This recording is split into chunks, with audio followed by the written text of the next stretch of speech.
반갑습니다. 오늘도 이 수요 예배 자리에 나오신 여러분들 진심으로 환영하고 축복합니다.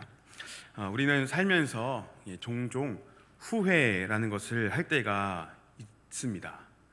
여러분도 후회하신 적이 있으시죠? 없으신가요? 후회하신 적이 저는 정말 많거든요. 전 당장 지난주 금요일에 아몬드를 좀 적당히 먹었어야 했는데 아시는 분들 배가 너무 고픈 나머지 그것도 생 아몬드를 이렇게 한 주먹씩 마구마구 막 입에 넣었다가 세보진 않았지만 정말 배가 넘게 먹은 것 같습니다. 막 먹었다가 결국 탈 나가지고 아주 크게 후회했었습니다. 금요 기도회 때 앞에서 찬양 인도를 해야 하는데 얼마나 아슬아슬했는지 탈 나가지고 정말 긴장하며 인도했던 경험이 있습니다. 아무쪼록 우리는 종종 후회하면서 살지요. 내가 지금 마주한 상황이 나의 과거의 어떤 나의 잘못된 선택과 행동으로부터 야기된 것이라 생각될 때 우리는 자연스럽게 후회하곤 합니다. 가정에서, 교회에서 또는 직장에서 우리가 한 말과 우리가 한 행동 때문에 어떤 문제가 발생하게 되면 머리가 지근지근 아파오고 또 심장도 쿵쾅쿵쾅 뛰기 시작하면서 어찌할 바를 모른 채 괴로워하게 되지요. 내가 그러지 말았어야 됐는데, 내가 왜 그 말을 했을까? 내가 그렇게 행동하지 말았어야 했는데 라는 생각으로 이렇게 뒤를 돌아보며 과거로 돌아갈 수도 없고 이제 어떡하지? 라는 생각으로 또 앞을 바라보며 마주한 문제들을 해결하자니 답이 보이지 않는 두렵고 답답한 현실을 우리가 마주할 때가 참 많습니다. 그런데 이런 현실적인 경험들이, 우리의 경험들이 부패한 인간의 이 종교심과 만나게 되면 어떻게 될까요? 우리가 마주하는 상황들을 인과관계로 해석하는 것이 이 부패한 인간의 종교심과 만나게 되면 정말 끔찍한 삶을 살아가게 될 것입니다. 한편으로는 나의 잘못 때문에 신이 나에게 벌을 준 거야 라는 식의 자기 혐오와 원망으로 이어질 것이고, 다른 한편으로는 벌이 아닌 상을 받기 위해서 온갖 선행과 윤리적인 노력을 다하게 되겠죠. 그것이 바로 이 자연 종교의 특징입니다. 모든 자연 종교의 특징이에요. 그러나 그러한 삶에는 생명도 위로도 은혜도 없으며 오직 두려움만 남게 될 뿐입니다. 두 가지 측면의 두려움이 있죠. 하나는 내가 지금 받고 있는 이 고통이 혹시 과거 나의 어떤 잘못 때문에 신이 나에게 벌을 내린 것은 아닐까 하는 두려움입니다. 다른 하나는 앞으로도 내가 잘 살지 못하면 신이 나에게 벌을 내리지 않을까? 내가 복을 받지 못하게 되지 않을까라는 이 미래에 대한 불확실성에서 오는 두려움이죠. 결국 이 자연 종교는 인간을 두 가지 측면의 두려움으로 압박해오고 그 두려움을 동기로 삼아 열심과 선행을 불러 일으키는 것입니다. 그러나 참된 기독교 신앙은 두려움이라는 것을 신앙의 동력으로 삼지 않습니다. 오직 은혜만이 우리들의 삶의 동력이 됨을 기억하시기를 바랍니다. 우리의 어떠함과 상관없이 우리를 선택하시고 우리에게 다가오시며 우리와 함께 하시는 하나님의 사랑과 그 하나님의 은혜만이 오늘 저와 여러분들을 살게 함을 바라보시기를 간절히 바랍니다. 물론 우리의 연약함 때문에 우리는 종종 이 사실을 잊고 살아갈 때가 많지요. 그래서 우리가 마주하는 여러 가지 어려운 상황들에 놓이게 되면 그 원인을 우리 자신에게서 찾으며 두려움을 경험하기도 하고 절망과 답답함을 경험하기도 하지요. 또 불확실한 미래를 바라보면서 역시 우리는 불안을 경험할 때가 정말 많습니다. 그러나 우리가 믿는 하나님은 저와 여러분들을 인과관계 안에서 대하지 않으시고 언약 관계 안에서 대하시는 분이심을 기억하시기를 바랍니다. 우리가 깨닫지 못할 뿐, 언약에 신실하신 하나님은 변함없이 우리 곁에 늘 계시며 우리와 함께 하시는 분이시죠. 이 사실을 믿으십니까? 정말로 믿음의 눈으로 이 사실을 바라보면서 확신하는 우리 성도님들 되시기를 바랍니다. 그러니 오늘 말씀을 통해서 우리의 어떠함으로 인한 하나님의 상벌이 아니라, 그런 인과율 안에서 하나님을 바라보는 것이 아니라 오히려 하나님의 일방적인 은혜와 사랑을 깨닫고 절망과 두려움이 아닌 하나님을 향한 신뢰와 감사와 경외를 회복하는 시간이 되기를 소망합니다. 오늘 본문에서 우리는 어떤 인물을 마주하게 되죠?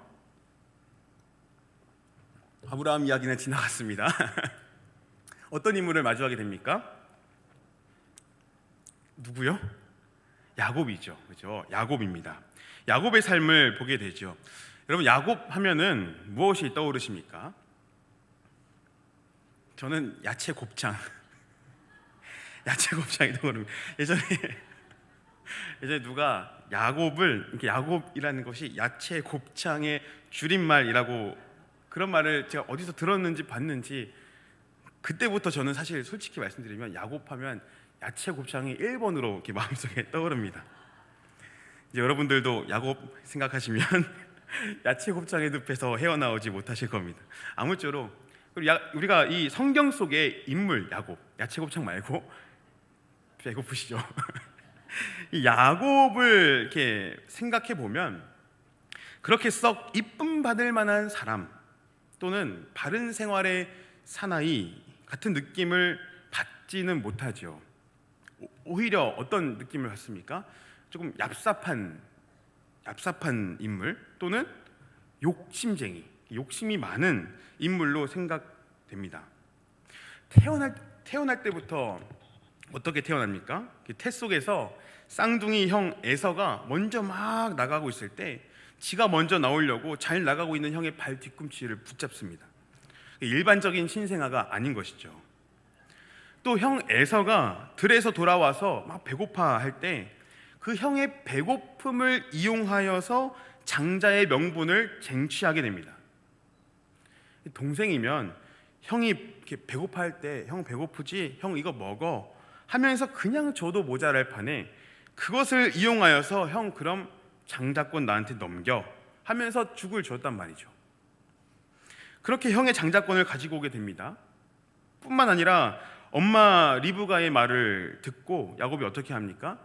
본인이 형인 것처럼, 형 에서인 척하면서 갑자기 메소드 연기를 막 펼치면서 아버지 이삭에게 들어가서 장자의 축복마저 빼앗죠.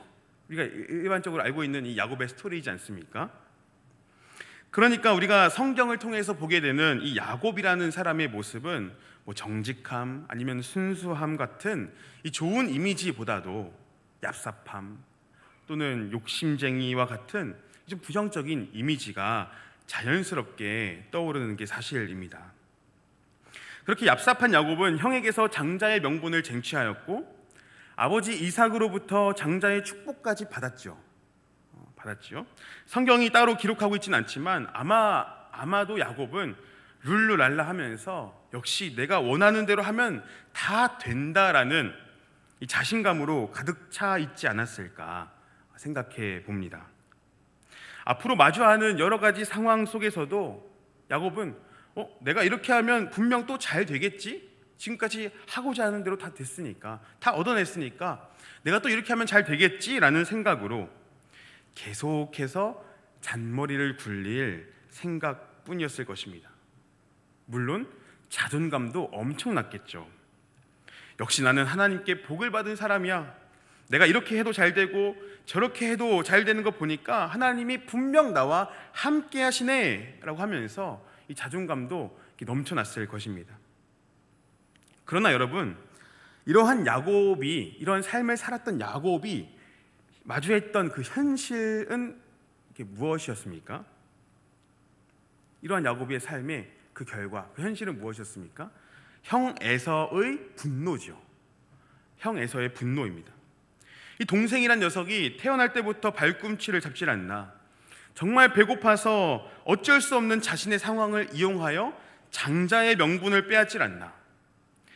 이제는 본인인 척하면서 아버지에게 들어가 장자의 축복까지 빼앗아 가니 이 형 입장에서는, 에서 입장에서는 분노할 수밖에 없는 겁니다. 그래서 27장 41절에서 에서는 이 분노를 표출하면서 이렇게 말해요. 내가 내 아우 야곱을 죽이리라. 분노하면서 내가 이 녀석을 내가 죽일 거야 하면서 그 분노를 표출합니다. 그리고 야곱은 형이 자신을 죽이려 한다는 그 사실을 이제 어머니 리브가로부터 듣게 되죠. 그것을 듣게 되는 순간부터 야곱은 자신의 인생에 대한 어떤 자신감과 기대보다는 두려움과 불안과 막막함이라는 것을 경험하게 됩니다. 아버지로부터 받은 축복의 내용, 곧 하나님이 땅의 복을 주실 것이며 만민이 야곱을 섬기고 열국이 굴복할 것이라는 그 복의 내용을 생각조차 할 수 없을 정도로 그저 야곱은 그 형 에서에 대한 두려움, 또 두려운 현실을 이렇게 만나게 되는 것이죠.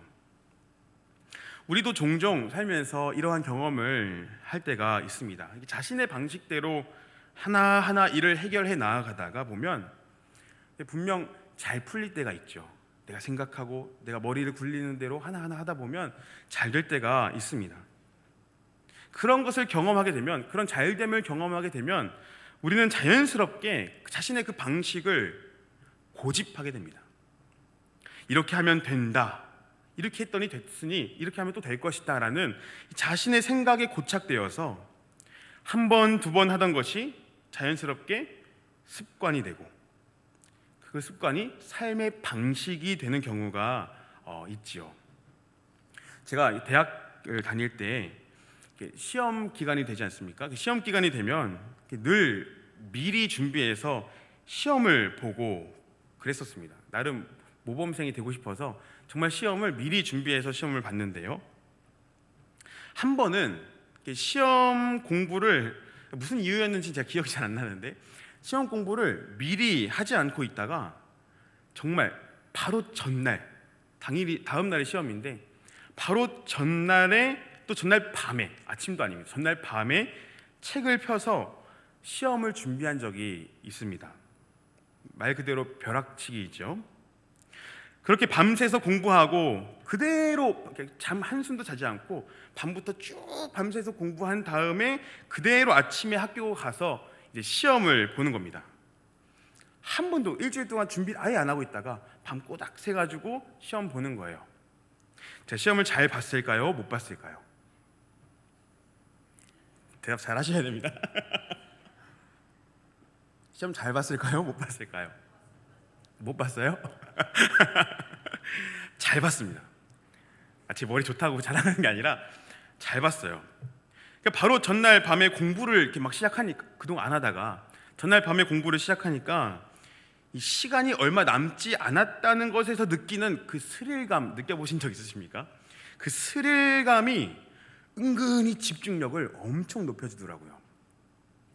그렇게 스릴감에 이렇게 기대어서 이렇게 공부를 하다 보니까 집중도 잘 되고 공부 열심히 해서 시험 봤는데 결과도 잘 나오게 되니까 제가 꾀가 생긴 겁니다.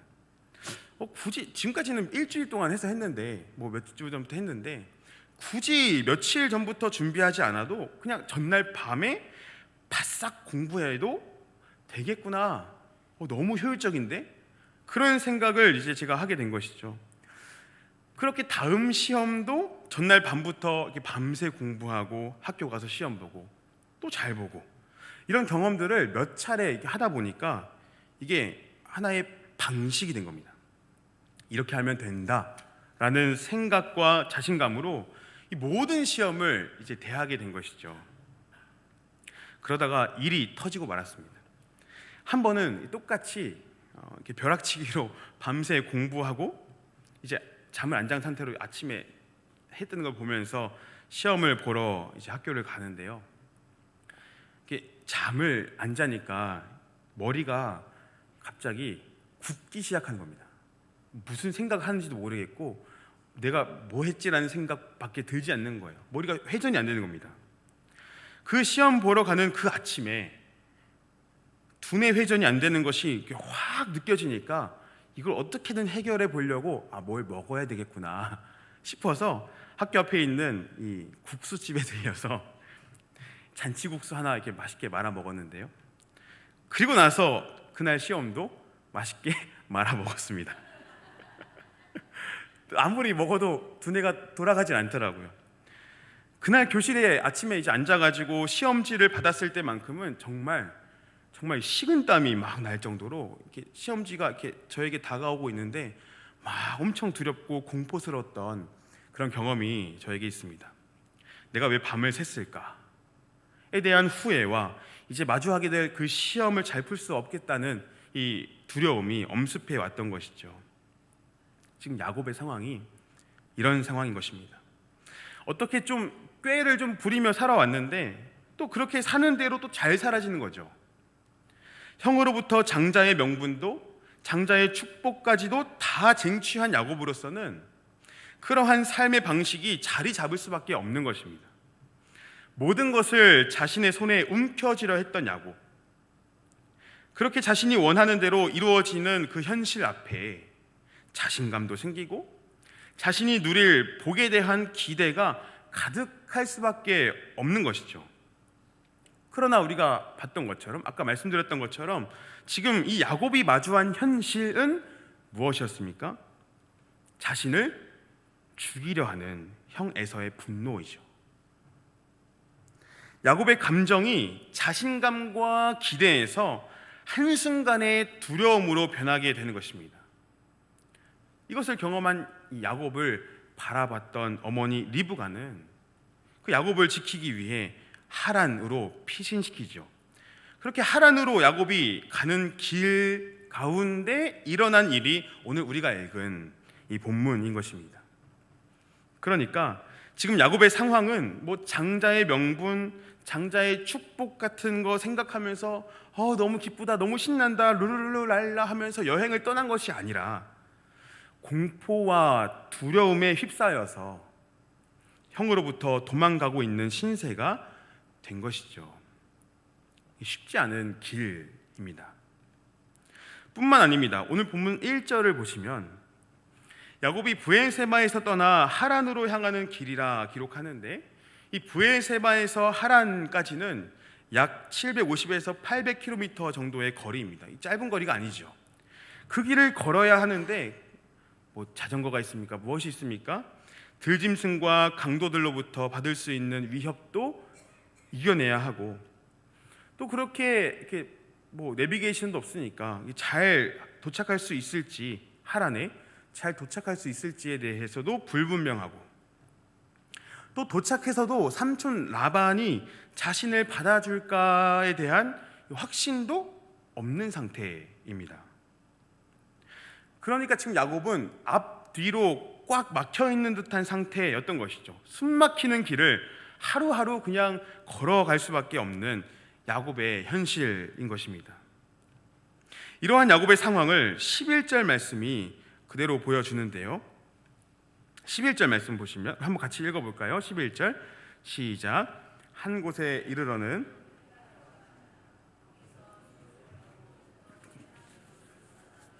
베개로 삼고 거기 누워 자더니. 아멘. 야곱이 길을 걸어가다가 한 곳에 이르게 됩니다. 이때 한 곳이란 야곱이 목적한, 내가 저기 가야지 하고선 목적한 어딘가가 아니라 정처 없이 길을 가다가 멈추게 된 장소이죠.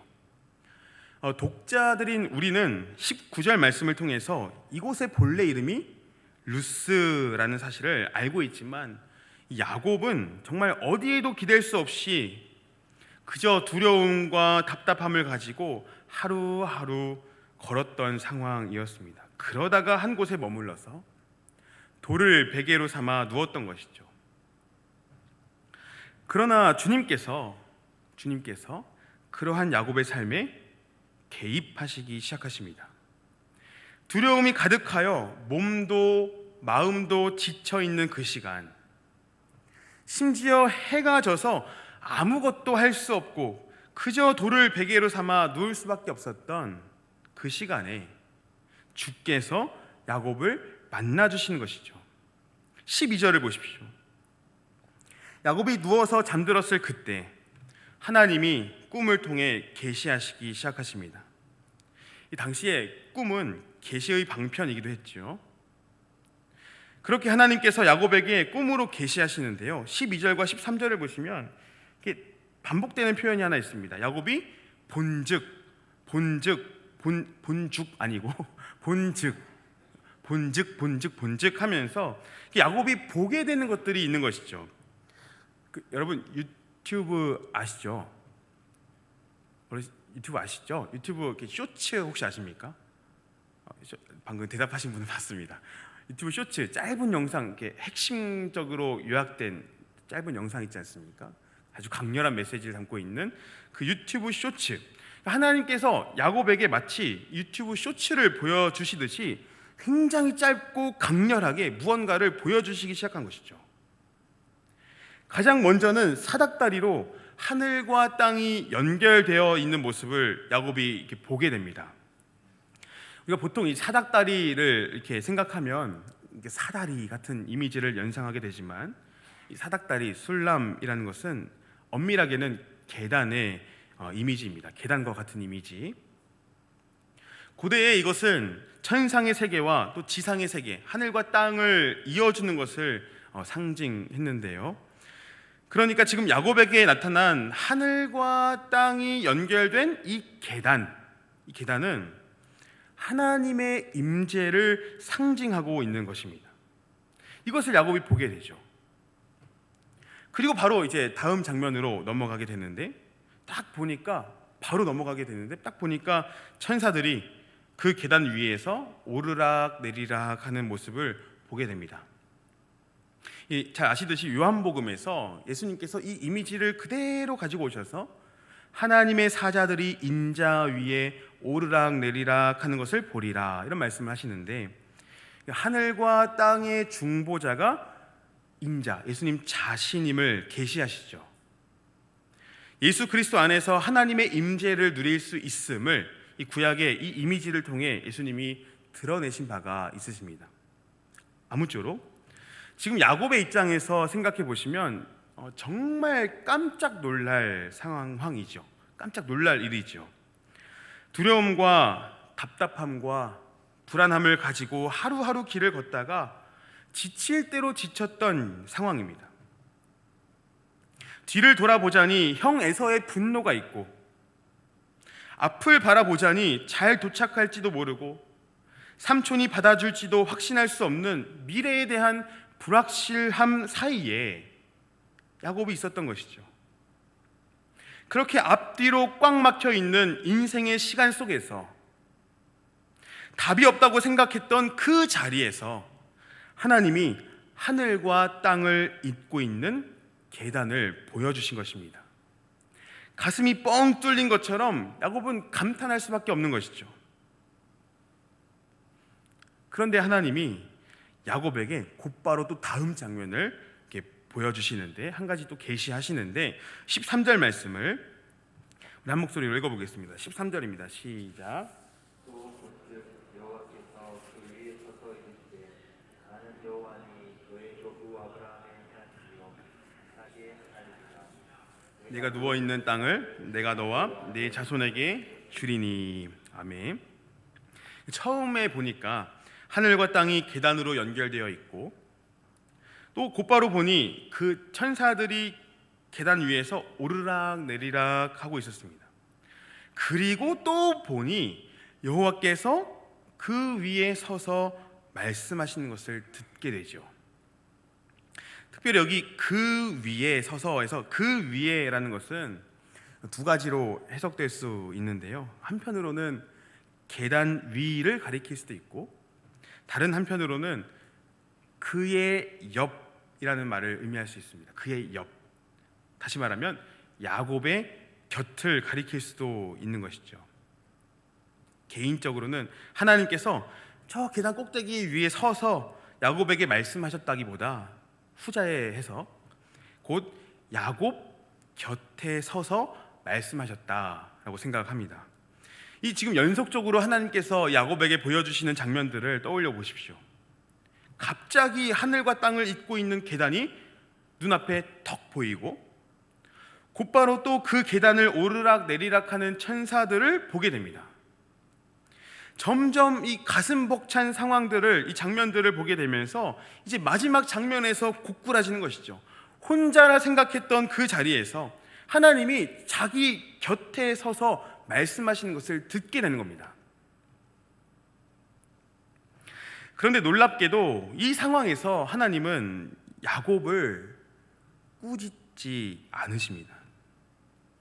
지금 야곱의 과거가 어떻습니까? 서두에 말씀드렸던 것처럼 형 에서와 또 아버지 이삭에게 한 행동들을, 이 야곱의 과거를 생각해 보면 충분히 꾸지람 받을 만한 상황이죠. 그렇죠? 꾀로 가득한 이 야곱을 충분히 꾸짖으실 만한 상황입니다. 야곱아, 너가 한 행동들을 좀 생각해 봐. 너 그런 식으로 살면 안 돼 라고 하실 것 같기도 하잖아요.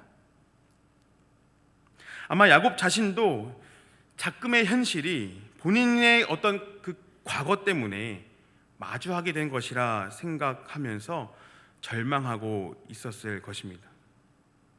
그러나 하나님은 그러한 야곱에게, 야곱아, 너 왜 그런 식으로 살았냐? 그렇게 사니까 그렇지 라고 말씀하시지 않으십니다. 오히려 하나님은 이 야곱에게 무조건적인 은혜와 약속을 주시면서 이렇게 말씀하시죠. 나는 여호와란다. 나는 아브라함의 하나님이요 나는 이삭의 하나님이란다 라고 야곱에게 말씀해 주시는 것입니다. 정말 두렵고 답답한 현실 속에 있는 야곱 곁에서 그 따스한 음성으로 자신을 계시하시며 야곱을 만나 주시기 시작한 것이죠. 그동안 아버지 이삭으로부터 들어왔던 그 하나님께서 야곱의 인생에 처음으로 나타나 보이심으로 아브라함의 하나님, 이삭의 하나님이 되실 뿐 아니라 이제는 야곱의 하나님이 되신 것입니다. 야곱의 삶을 돌아보면 정말 잘난 모습 하나 없었지만,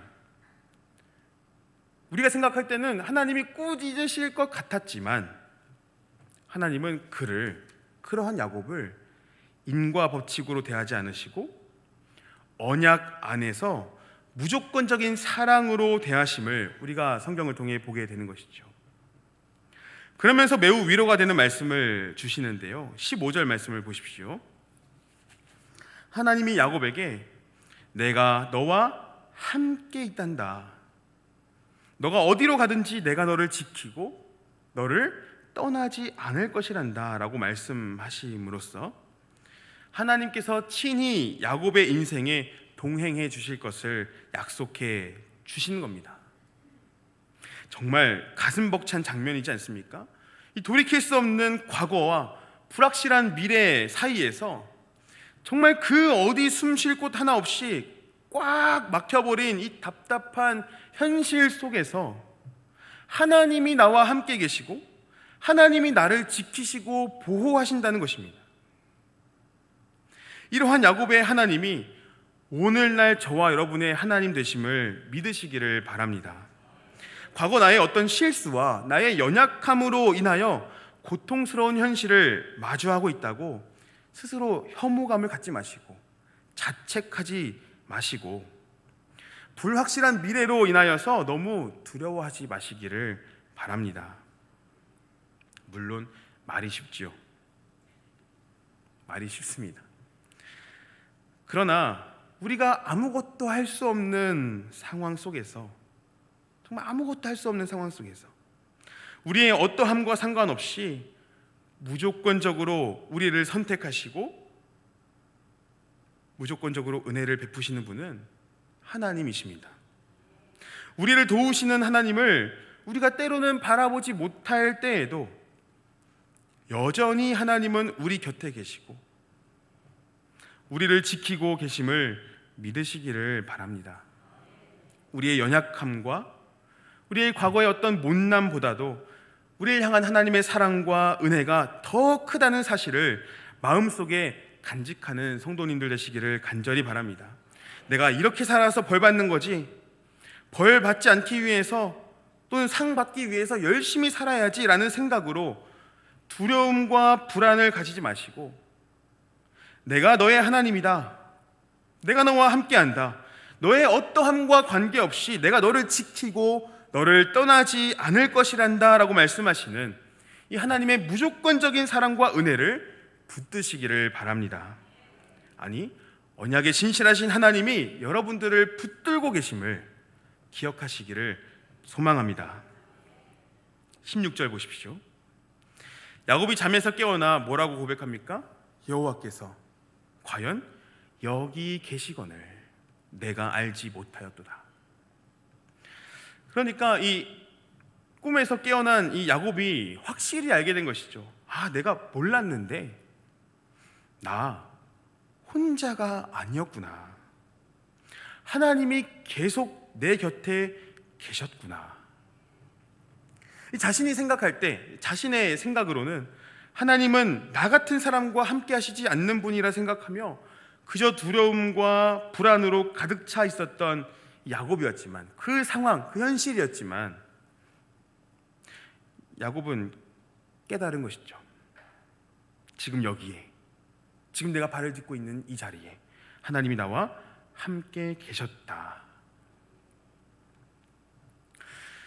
그리고 그의 반응은 어차피 함께 계시는 거니 다시 내 방식대로 살아야지가 아니라 17절을 보시면 뭡니까? 하나님을 경외하기 시작하는 겁니다. 그리고 그 경외의 자리, 하나님의 임재, 하나님의 함께하심을 누리는 그 자리를 벳엘이라 부르지요. 하나님의 집, 베델입니다. 두려움과 불안을 가지고 하루하루 정처 없이 걸었던 그 삶의 자리가 하나님의 임재를 누리는 자리, 하나님을 경외하는 자리가 된 것입니다. 이제 말씀을 맺습니다. 사랑하는 우리 성도님들, 이처럼 하나님은 우리의 실수에도 불구하고 우리를 떠나지 않으시는 신실하신 하나님이심을 믿으시기를 바랍니다. 두려움으로 가득했던 야곱의 시간 속에 찾아오셨던 그 하나님이 지금도 두려움과 불안으로 괴로운 현실을 만나게 되는 우리의 삶의 자리에 함께 계심을 꼭 기억하는 성도님들 되시기를 바랍니다. 뒤에서 나를 붙잡는 여러 가지 현실적인 어려움들, 또 앞이 보이지 않는 이 답답한 현실 속에서 그렇게 불안을 가지고 살아갈 수밖에 없는 이 현실 속에서 변함없이 우리와 함께 계시는 하나님, 우리가 어디로 가든지 우리를 지키시고 보호하시며 절대로 떠나지 아니하시겠다 약속하신 그 아브라함과 이삭과 야곱의 하나님이 저와 여러분의 하나님이심을 믿음으로 바라보며